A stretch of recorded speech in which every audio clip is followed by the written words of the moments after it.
నిజంగా మా కుటుంబం ఎంత దరిద్రంలో ఉండేదంటే అండి, పాపం వీళ్ళిద్దరు అమాయకులు అవ్వడం వల్ల అందరూ మోసాలే. అమ్మా, నాన్నని మోసం చేయని వాళ్ళు లేరు. ఎన్ని మోసాలు ఇల్లు ఇస్తామని చెప్పి రూ. 1,00,000 ఎంతో దొబ్బుకెళ్ళిపోయారు మా నాన్న దగ్గర. ఇంకా చిట్టి పాటలేటి, బ్యాంకులు మేము చిన్నోళ్ళం ఏం చేయలేని పరిస్థితి.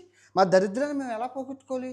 ఆలోచిస్తే నాకు దొరికింది ఒకటే ఒకటి చదువు. సో, అమ్మకి యాక్సిడెంట్ అయింది. తమ్ముడు, నాన్న, అమ్మ వీళ్ళు ముగ్గురు కష్టపడి ఆ డబ్బుని నా మీద పెట్టుబడి పెట్టారు.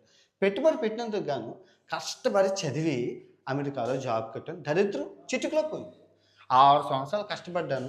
ఒక 30 లక్షలు ఖర్చు పెట్టి ఇల్లు అది అంతా లైఫ్ సెటిల్ అయిపోయింది. దరిద్రం పోయింది. చూడండి, చదువు అన్న ఆయుధంతోని మా దరిద్రాన్ని, మా పేదరికాన్ని అన్నీ తీసుకెళ్ళి ఒక స్టేజు ఒక ఒక ఒక హైప్‌లో ఉంచుకొని చూడండి చదువు ఎంత ఉపయోగపడుతుందో. హాలిడేస్‌కి అమ్మకి కంబోడియా తీసుకొచ్చాను. డూప్లెక్స్ హౌస్ కొనుక్కోవాలి, కట్టాలి కల ఉంది. మనం కొనలేము, కట్టలేము అందాకైతే రెంట్ అయితే తీసుకున్నాను. చెప్తున్నాను చదువు అనేది ఎంత ఇంపార్టెంటో.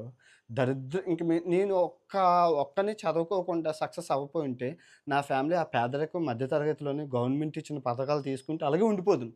కానీ నేను చదువుకోవడం వల్ల నా ఫ్యామిలీకి ఎంత ఉపయోగపడ్డదనేది నీకు చెప్తాను. చదువు విలువ చెప్తున్నాను. ఒక మాట ఎప్పుడు చెప్తా ఉంటా, ఒక దీపం ఒక గదికి వెలుగునిస్తుంది అని. కానీ చదువుల దీపం ఒక కుటుంబాన్ని రూపురేఖల్నే మార్చేస్తుంది అని చెప్పి. This is what I strongly believe.